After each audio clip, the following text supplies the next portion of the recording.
പുരാണങ്ങളിൽ സാവിത്രിയുടെയും സത്യവാൻ്റെയും കഥ പറയുന്നുണ്ട്.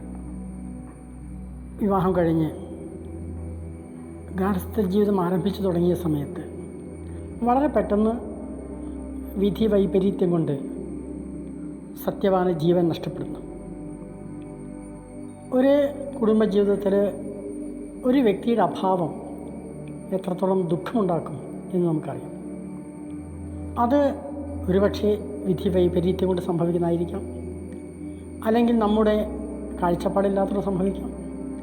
എന്തായാലും പല കാരണം കൊണ്ട് ജീവിതത്തിൽ അതികഠിനമായ ദുഃഖങ്ങൾ അനുഭവിക്കാറുണ്ട്. ആ സാഹചര്യത്തിൽ അതെങ്ങനെ മറികടക്കാം, കടുത്ത ദുഃഖം വരുന്ന സമയത്ത് ഇനി എങ്ങനെ മുൻപോട്ട് പോകുമെന്നറിയാതിരിക്കുന്ന സമയത്ത് എങ്ങനെ അതിനെ മറികടക്കാം എന്നതിന് ഒരു ഉദാഹരണമാണ് പുരാണങ്ങളിലുള്ള സത്യവാൻ്റെയും സാവിത്രിയുടെയും കഥ. സാവിത്രി എന്ന വാക്കിനർത്ഥം സവിതാവിനെ ഗായത്രി മന്ത്രസാധനയിലൂടെ ഏത് ചൈതന്യത്തെയാണോ നാം ഉപാസിക്കുന്നത് ആ ചൈതന്യമാണ് സവിതാവെന്ന് പറയുന്നത്. സവിതാവിൻ്റെ ഉപാസനയിലൂടെ ആ ചൈതന്യത്തെ സ്വാംശീകരിച്ചിരിക്കുന്ന മഹത് വ്യക്തിത്വത്തെയാണ് സാവിത്രി എന്ന് പറയുന്നത്. ഗായത്രിയുടെ മറ്റൊരു അവതാരം കൂടിയാണത്. അപ്പം അങ്ങനെ സാവിത്രി എന്ന രാജകുമാരി ഗായത്രി മന്ത്രം സിദ്ധി വരുത്തിയൊരു സ്ത്രീയാണ്. അവരൊരിക്കലും ജീവിതത്തിൽ പരാജയപ്പെടാറില്ല. വിധിയുടെ മുമ്പിൽ പരാജയപ്പെടുന്നതല്ല ഭാരതീയ പാരമ്പര്യം. വിധിയെ നിശ്ചയിക്കുന്നവരാണ് ഭാരതീയർ. തപസ്സിൻ്റെ ഏറ്റവും ഉത്കൃഷ്ടമായ ഒരു ഗുണം അതാണ്. നമ്മളാരും വിധിക്ക് കീഴടങ്ങേണ്ട. നമുക്ക് നമ്മുടെ വിധി എന്താണെന്ന് നമുക്ക് തീരുമാനിക്കാം. ആ ഇച്ഛാശക്തി നമുക്കുണ്ടായിരിക്കും.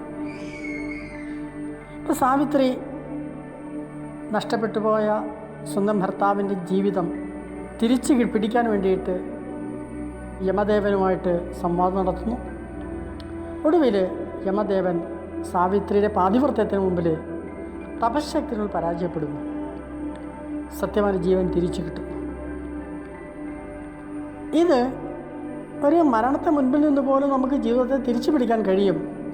നമ്മുടെ ഉള്ളിൽ തപശക്തി ഉണ്ടെങ്കിൽ, നമ്മുടെ ഉള്ളിൽ ഇച്ഛാശക്തി ഉണ്ടെങ്കിൽ, നമ്മുടെ ഉള്ളിലുള്ള കഠിനമായിരിക്കുന്ന പ്രയത്നം കൊണ്ട് നമുക്ക് തീരുമാനിക്കാം നമ്മുടെ ജീവിതം എന്താണെന്ന്. മരണമാണല്ലോ നാം അഭിമുഖീകരിക്കുന്ന ഏറ്റവും വലിയ പ്രശ്നം. അതും അകാലത്തിലുള്ള മരണമാണ് മനുഷ്യ ജീവിതത്തിൽ അഭിമുഖീകരിക്കുന്ന ഏറ്റവും വലിയ പ്രശ്നം. അങ്ങനെ ജീവിതം പരാജയപ്പെട്ട് നിൽക്കുന്ന സമയത്ത് പോലും തിരിച്ചു പിടിക്കാൻ ഗായത്രി മന്ത്രസാധനയിലൂടെ കഴിയും എന്നതാണ് ഭാരതീയ ഋഷീശ്വരന്മാരുടെ കാഴ്ചപ്പാട്. അവരുടെ ദർശനം അതാണ്, അവരുടെ മാർഗനിർദ്ദേശം അതാണ്. അതുകൊണ്ട് സാധാരണക്കാർ അനുഭവിക്കുന്ന ദുഃഖം ഇത്രയും വലിയ ദുഃഖമൊന്നും അനുഭവിക്കാറില്ല സാധാരണ. പക്ഷേ പലപ്പോഴും നമ്മൾ ചെറിയ ചെറിയ ദുഃഖങ്ങളുടെ മുമ്പിൽ പരാജയപ്പെട്ടു പോകും. അപ്പോൾ അതുകൊണ്ട് തപസ് ചെയ്യുന്ന വ്യക്തിത്വങ്ങളായിരുന്നതാണ് ഭാരതത്തിന് വേണ്ടത്, നമ്മുടെ കുടുംബങ്ങൾക്ക് വേണ്ടത്. തപസ് ചെയ്ത് മുമ്പോട്ട് പോകാം. ജീവിതത്തെ ഏത് കഠിനമായ പ്രതിസന്ധി ഘട്ടങ്ങളിൽ നിന്നും നമുക്ക് ആ ജീവിതം തിരിച്ചു പിടിക്കാം എന്നതിന് ഏറ്റവും നല്ല ഉദാഹരണമാണ് ഗായത്രി മന്ത്രസാധനയിലൂടെ വ്യക്തിത്വം നേടിയെടുത്ത, ഒരു പുതിയ വ്യക്തി ഉണ്ടാക്കിയെടുത്ത സാവിത്രിയുടെ കഥ പുരാണങ്ങളിൽ നിന്ന് നമുക്ക് പറഞ്ഞു തരുന്നത്. അതുകൊണ്ട് നമ്മൾ ഗായത്രി മന്ത്രസാധന ശക്തമായി മുമ്പോട്ട് കൊണ്ടുപോകേണ്ടത് ആവശ്യമാണ്. നമ്മളതിന് മുമ്പോട്ട് കൊണ്ടുപോയാൽ അത് സമൂഹത്തിനും നമുക്ക് നമ്മുടെ കുടുംബത്തിനും നമ്മുടെ പരമ്പരയ്ക്കും ഒരു മാതൃകയായിത്തീരും എന്നാണ് ഈ സമയത്ത് എനിക്ക് നിങ്ങളോട് പറയാറുള്ളത്.